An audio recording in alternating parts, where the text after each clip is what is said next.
Friends, நான் 9th படிக்கக்குள்ள ஒரு ma'am வந்து இங்கிலீஷை வந்து நடத்திட்டு இருந்தாங்க இன்வால்மெண்ட்டாக.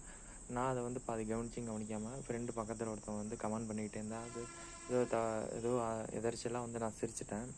அதை வந்து மேம் வந்து பார்த்துட்டு இதுமாரி மணலுக்கும் சாம்பலுக்கும் ஒரு வித்தியாசம் சொன்னாங்க. என்னென்னு பார்த்தீங்கன்னா, மணல் வந்து எவ்வளோ தான் தண்ணி ஊற்றினாலும் உள்வாங்கி வச்சுக்கும். இப்போ சாம்பல் வந்து ஒரு கட்டத்துக்கு மேலே அது உள்வாங்கிற தன்மையை வந்து இழந்துடும். அந்தமாரி வந்து நம்ம இருக்கக்கூடாது. மணல் மாரி எவ்வளோ பண்ணாலும் உள்வாங்க கற்றுக்கணும் அப்படின்னு வந்து அவங்க பாடம் நடத்தக்குள்ளேயே இந்த விஷயத்த சொன்னாங்க. அதனால் வந்து நீங்கள் படிக்கிறப்ப உங்களுக்கு வந்து நிறையா வந்து டீவியேஷன் வரும். அதை வந்து ஓவர் கம் பண்ணி நீங்கள் வந்து அதில் ஃபோக்கஸ் பண்ணால் மட்டும்தான் நீங்கள் வந்து படிப்பில் வந்து ஜெயிக்க முடியும். ஏன்னா இன்றைக்கி வந்து கமெண்ட் பண்ணுற ஃப்ரெண்ட்ஸ் வந்து நாளைக்கு வந்து உங்களுக்கு கை தூக்கி மேலே கொண்டு வர மாட்டாங்க. ஆனால் பார்த்தீங்கன்னா இப்போ இருக்கிற காலகட்டம் அந்தமாரி.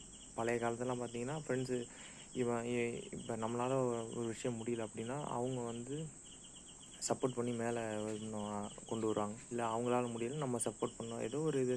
ஆனால் இப்போ இருக்கிற சுச்சுவேஷன்லாம் அவங்கவுங்க வந்து அவங்க தான் முக்கியம்னு அவங்கவுங்க லைஃப்பை பார்த்துக்கிறாங்க. அதனால் வந்து படிக்கிற பசங்க வந்து அவங்கவுங்க லைஃப்பை பார்த்துக்குங்க.